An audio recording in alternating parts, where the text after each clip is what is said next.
Olá! Uma das crenças da Igreja de Jesus Cristo, dos Santos dos Últimos Dias, é que Deus, ele é um ser onisciente. Isso significa que ele conhece todas as coisas. No livro de Isaías, no capítulo 46, do versículo 9 ao 10, ele fala exatamente a respeito dessa capacidade e do conhecimento que Deus tem de saber as coisas tanto do passado, do presente e como do futuro. A Escritura diz o seguinte: lembrai-vos das coisas passadas desde a antiguidade, que eu sou Deus e não há outro Deus, não há outro semelhante a mim, que anuncio o fim desde o princípio e desde a antiguidade as coisas que ainda não sucederam, que digo: o meu conselho será firme e farei toda a minha vontade.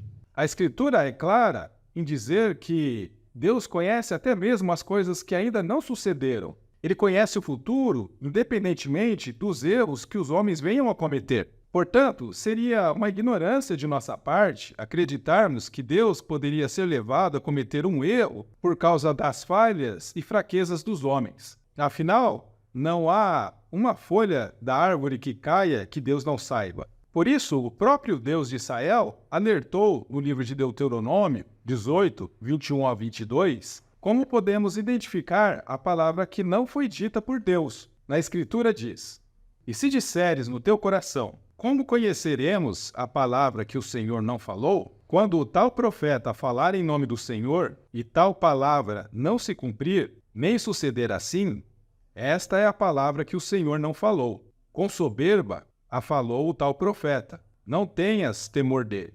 No vídeo de hoje, analisaremos a voz audível de Deus que se manifestou a Joseph Smith. Teria sido a voz infalível de Deus ou a soberba do profeta? Bem, isso é o que nós analisaremos nesse vídeo.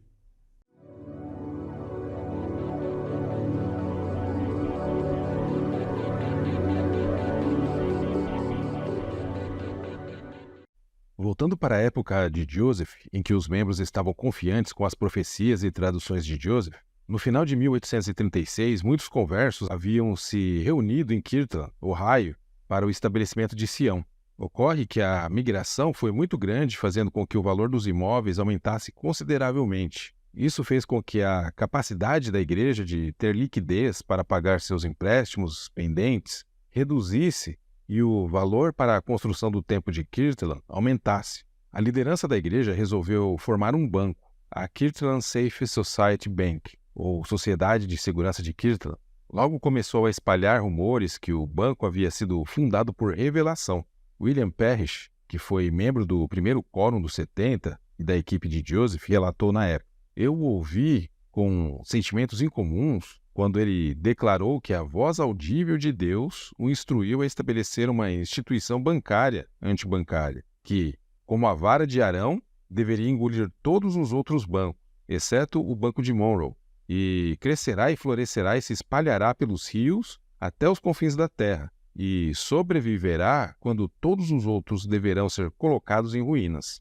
Na revista Ensign de abril de 2001, Guy L. Dorius relata essa mesma revelação da seguinte maneira: também ouvi o presidente Joseph Smith Jr. declarar na presença de F. Williams, David Whitmer, S. Smith, W. Parrish e outros no depósito que havia recebido naquela manhã a palavra do Senhor sobre o assunto da Sociedade de Segurança de Kirtland.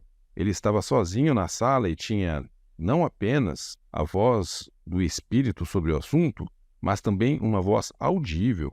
Ele não nos disse naquela ocasião o que o Senhor disse sobre o assunto, mas observou que se dermos ouvidos aos mandamentos que o Senhor deu esta manhã, tudo ficará bem. Que o Senhor abençoe o irmão Joseph com todos os santos e apoie a instituição acima mencionada e a proteja para que toda a arma forjada contra ela seja quebrada e dê em nada, enquanto a Sociedade de Segurança de Kirtland se tornará a maior de todas as instituições da Terra. Os membros da igreja receberam o convite de investir na sociedade na forma descrita em Isaías, conforme registrado em History of the Church, que diz: é sábio e de acordo com a mente do Espírito Santo que você visite Kirtland e receba conselho e instrução sobre os princípios necessários para promover a grande obra do Senhor e estabelecer os filhos do reino. de acordo com os oráculos de Deus, como eles são tidos entre nós. Além disso, convidamos os irmãos do exterior a nos visitar e fazer um balanço de nossa sociedade de segurança. E gostaríamos de lembrá-los também das palavras de Isaías, contidas no capítulo 60, e mais particularmente nos versículos 9 e 17, que são os seguintes: Certamente as ilhas me esperarão, e os navios de Tarsis primeiro, para trazer os teus filhos de longe, a sua prata e o seu ouro, não as suas notas de banco com eles. Em nome do Senhor teu Deus e do Santo de Israel, porque ele te glorificou. Então Joseph estava tentando adaptar as escrituras de Isaías à circunstância para que os membros pudessem entender ser a vontade de Deus, que eles investissem no banco e dessem sua prata e seu ouro. E também estava fazendo uma propaganda do banco para as pessoas de fora investirem no banco. Esse era o principal conselho e instrução: colocarem suas riquezas no banco. Fica claro que foi uma decisão profética. Em janeiro de 1837, Orson Hyde foi enviado para solicitar uma licença do Banco Estadual, enquanto Oliver Cowdery foi obter chapas para imprimir notas bancárias. Infelizmente, sua carta foi rejeitada pelo Estado. Segundo Joseph, mas porque nós éramos mormons, a legislatura levantou alguma desculpa frívola sobre a qual eles se recusaram a nos conceder os privilégios bancários que tão livremente concediam a outros. Assim, o Elder Hyde foi compelido a retornar sem cumprir o objetivo de sua missão, enquanto o Elder Cowdery conseguiu, com grandes despesas, adquirir as placas e trazer elas para Kirtland. Ao contrário da queixa de perseguição de Joseph de porque eram mormons, na realidade a legislatura de Ohio foi extremamente restritiva na emissão de cartas bancárias a qualquer instituição, rejeitando todos os pedidos que chegaram nos anos de 1836 e 1837, com exceção de um pedido. Isso se deveu, em parte, aos problemas fundiários nacionais, especulação e falsificação. A emissão de notas sem carta de autorização era ilegal, mas Joseph já tinha feito as chapas de impressão. Então Joseph decidiu emitir as notas de qualquer maneira. As notas foram carimbadas com os dizeres Sociedade de Kirtland Anti-Banking Co., provando que realmente sua instituição bancária não fazia jus à aprovação do Estado e não se estabelecendo de forma aderente aos regulamentos vigentes na época. Aqui vemos um modelo de chapa usada naquele período para impressão de notas, muito similar à que Oliver Cowdery adquiriu para a impressão das notas do banco The Kirtland Safe Society. Além de apresentar garantias celestiais para os membros, Joseph Smith também utilizou de métodos desonestos para inspirar confiança nos investidores. De acordo com Chelsea e Gilbert Webb, no banco guardavam 8 ou 9 caixas de vidro, que pareciam cheias de prata, mas os iniciados sabiam muito bem que estavam cheias de areia, só o topo sendo coberto com moedas de 50 centavos. O efeito dessas caixas era como mágica. Eles criaram confiança geral na solidez do banco e aquele belo papel moeda caiu como bolos quentes. Por cerca de um mês foi o melhor dinheiro do país. Mas o acidente veio logo, como todos sabem. Por que o acidente veio logo? No livro Santos, volume 1, página 260, relata que o banco começou a realizar empréstimos e diz que os empréstimos seriam emitidos na forma de notas promissórias, garantidas pela reserva limitada de moedas de prata e ouro da Sociedade de Previdência. Então, esses empréstimos estavam sendo garantidos pela reserva de moedas. O problema é que o banco não tinha reservas. Eram apenas caixas cheias de areia e cobertas por cima com moedas para enganar os investidores. Vamos continuar a leitura, que continua dizendo: para criar essa reserva de dinheiro vivo, o banco vendia ações para investidores, que se comprometiam a fazer os pagamentos de suas ações em longo prazo. Então o banco praticamente quebrou após um mês, e com um mês esses acionistas tinham pago apenas uma parcela da compra dessas ações que seriam pagas a longo prazo. Então o banco informava que havia diversas ações vendidas para gerar confiança no mercado, porém o banco ainda não havia recebido o valor integral das ações de seus acionistas, que estavam pagando parcelado. A garantia desses acionistas eram seus bens imóveis. Um bem imóvel não tem boa liquidez. O que é liquidez? É quando um ativo que a empresa tem pode ser vendido mais rapidamente sem afetar significativamente o seu preço. Vender um imóvel rapidamente é muito difícil. Então, para você conseguir desfazer de um imóvel e conseguir dinheiro rapidamente, você, de certa forma, vai precisar desvalorizar aquele imóvel para conseguir algum recurso. E mesmo assim, não será de forma tão rápida. Então, transformar em dinheiro imóveis que esses acionistas estavam dando como garantia em um curto espaço de tempo que daria para cobrir as despesas do banco seria muito difícil, aumentando o risco de um calote do banco de honrar seus compromissos, como aconteceu. Donna Hill, em seu livro, descreve que no livro caixa do banco indicava que, embora o valor nominal das ações fosse de $50, mais de 95% dos acionistas as compraram a 26,25 centavos por ação, muitas vezes a crédito. Então, 95% dos acionistas ainda não haviam comprado as ações dando menos de $1 de uma ação que valia $50. Porém, era anunciado que o banco já tinha vendido milhares de ações. Essas informações podem ser verificadas no próprio livro caixa, que está disponível em Joseph Smith Papers, que por décadas não era acessível ao público. Os maiores acionistas do banco eram a família de Joseph, com 33% de todas as ações. Em segundo lugar, a família Johnson, que faziam parte do apostolado da igreja, tinham um pouco mais de 13%. E em terceiro lugar, a família de Sidney Rigdon, com 11% de todas as ações. Então, eles acreditavam que poderiam ficar ricos e se anteciparam comprando ações logo no início, sem nem ter o dinheiro suficiente para pagar por elas. Os Johnsons, por exemplo, em vez de pagar $50 por ação, tinham adquirido 8.200 ações ao custo de $600, o que daria um valor aproximado de $13,67 cada ação, muito abaixo do valor real das ações, que era $50. Mas, imprimindo dinheiro, ficaria fácil de comprá-las posteriormente, como a maioria desses acionistas acreditavam. O problema é que a impressão de dinheiro gerou uma grande inflação e a própria desvalorização das notas, que não foram bem aceitas em diversos estados do país. John Currier, em A Brief Story of the Church, retrata que, durante suas operações mercantis e bancárias, eles, os líderes, não apenas se entregaram ao orgulho, mas também permitiram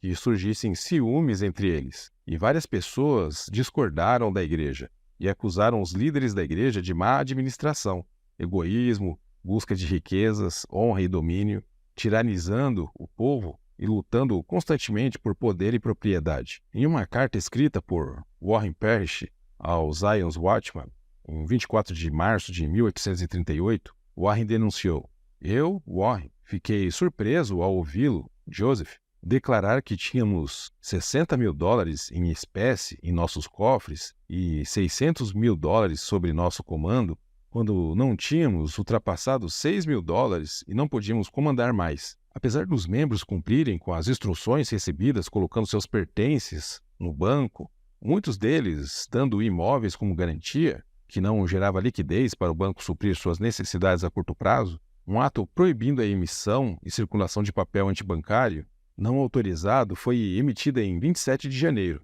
dizendo: a legislatura do estado de Ohio tinha aprovado uma lei que proibia a emissão e circulação de papel bancário não autorizado e fixou uma multa de $1.000 para autuar o administrador de um banco que viole essa lei e uma multa de 3 vezes o valor das notas ou notas emitidas por qualquer banco não incorporado. Anulou todos os contratos com tais bancos e condicionou que nenhuma ação pudesse ser mantida em qualquer letra ou nota de tais bancos. Isso fez com que as notas perdessem seu valor no mercado. Ninguém queria receber as notas antibancárias. Houve então uma grande corrida pela troca dessas notas. Porém, o banco de Kirtland Safe Society não tinha de fato nenhuma garantia a oferecer a não ser caixas cheias de areia e fechou as portas, deixando muitos na miséria. Warren Parrish, que tinha sido caixa do banco em seus últimos dias, escreveu uma carta ao editor do Pennsville Republican em 15 de fevereiro de 1838,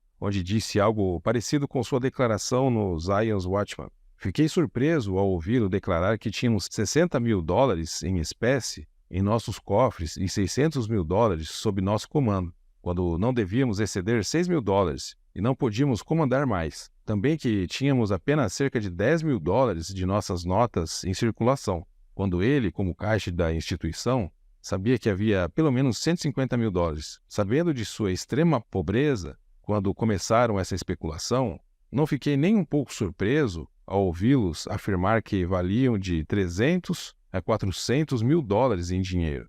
E, em menos de 90 dias depois, tornaram-se insolventes sem qualquer alteração em seus negócios. Mas tal tem sido a audácia desses blasfemadores arrogantes que eles assumiram a autoridade para amaldiçoar, abençoar, condenar ou salvar, não apenas esta igreja, mas toda esta geração, e que eles mantêm seus destinos neste mundo e no que está por vir. E tal tem sido a influência deles sobre esta igreja neste lugar, que eles roubaram o dinheiro de seus bolsos e obtiveram sua substância terrena com o propósito de estabelecer um banco e várias especulações selvagens, a fim de poderem engrandecer a si mesmos e suas famílias, até que eles reduziram seus seguidores à miséria. Durante o ano passado, suas vidas foram uma cena contínua de mentira, engano e fraude, e isso também em nome de Deus. Então Parrish estava denunciando que os administradores, os acionistas majoritários, que seria a família de Joseph, Sidney Rigdon, entre outros, enganaram as pessoas para que colocassem dinheiro no banco sem terem qualquer garantia a oferecer. Gastaram o dinheiro dessas pessoas e deram em troca essas moedas antibancárias que não valiam mais nada, deixando muitas pessoas na miséria. Então, as garantias celestiais que Joseph estava dando, na prática, não havia nenhuma garantia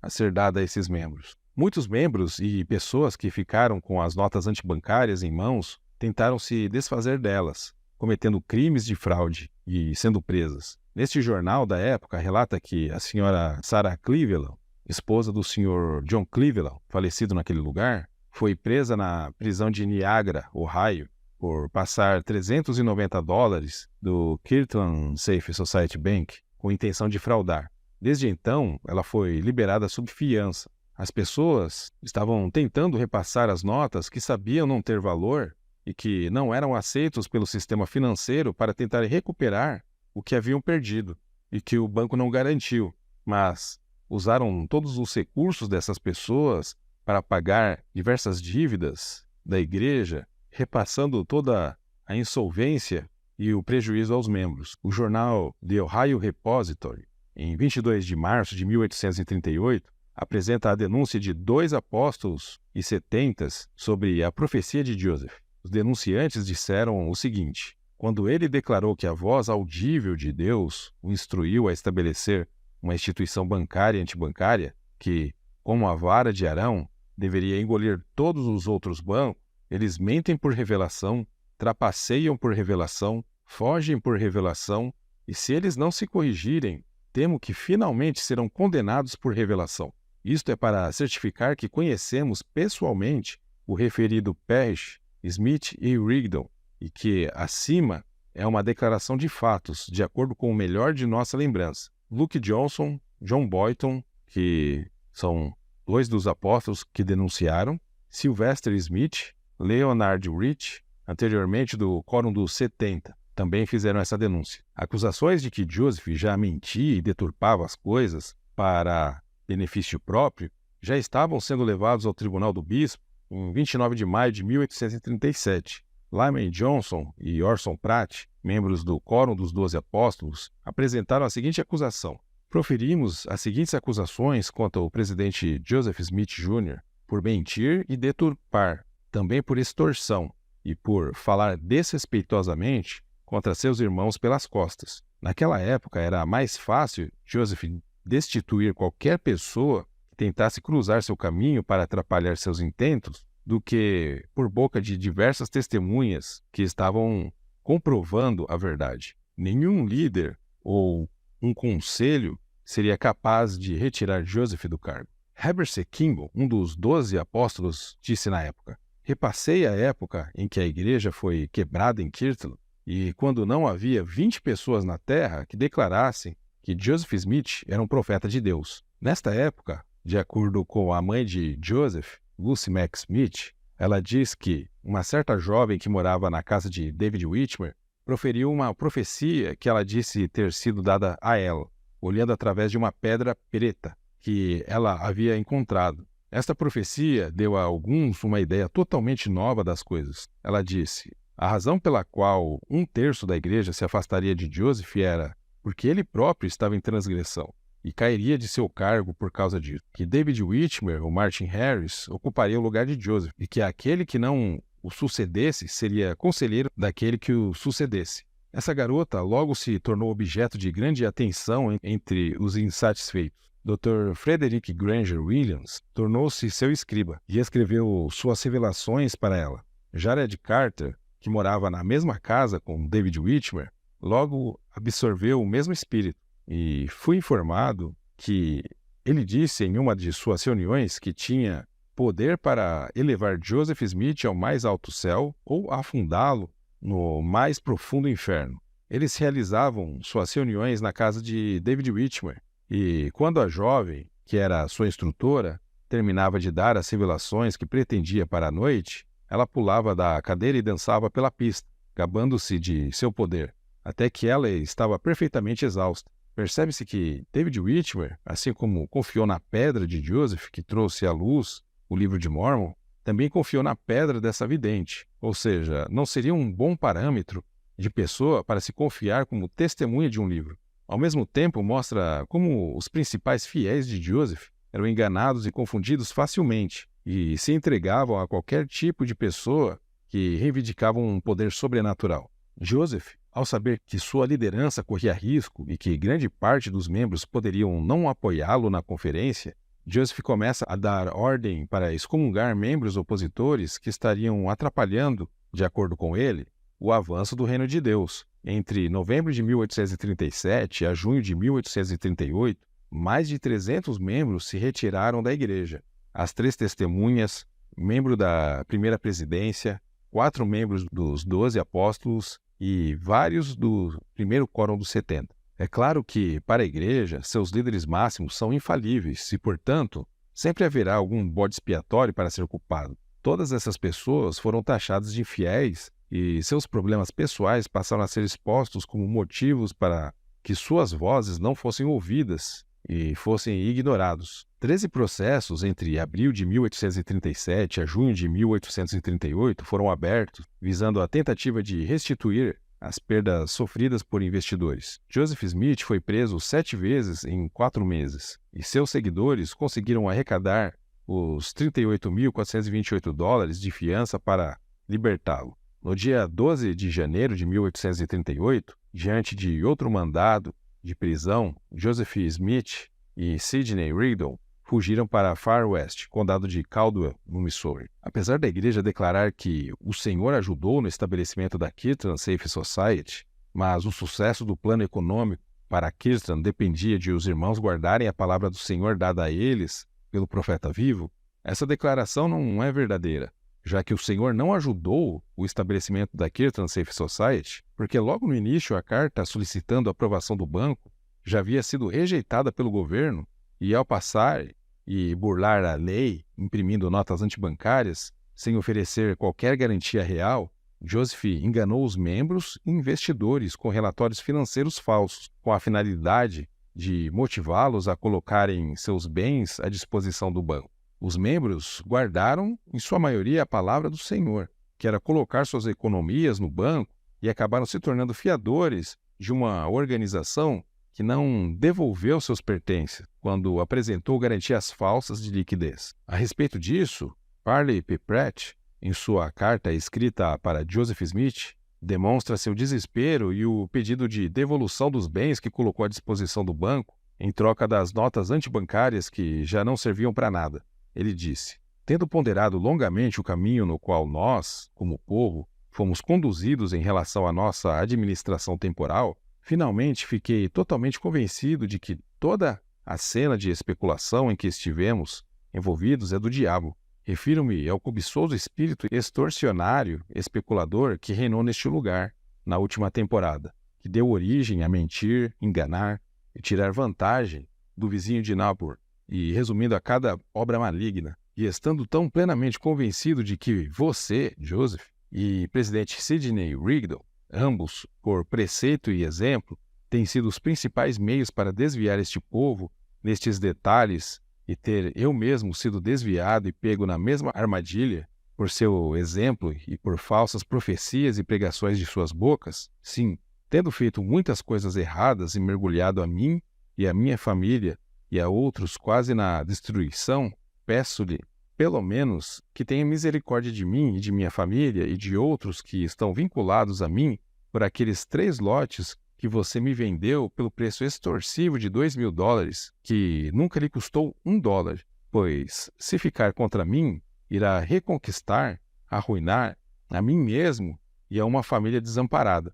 Mas, se não, estarei sob a dolorosa necessidade de apresentar acusações contra você, por extorsão, cobiça e tirar vantagem de seu irmão por uma influência religiosa indevida, pois é esse tipo de influência que nos levou a fazer esse tipo de comércio nesta cidade. Como dizer que era a vontade de Deus que as terras tivessem esse preço e muitas outras profecias, pregações e declarações de natureza semelhante. Muitos membros permaneceram em Kirtland e outros seguiram Joseph Smith para o condado de Caldwell, Missouri, para fugir da perseguição causada pela falência do banco.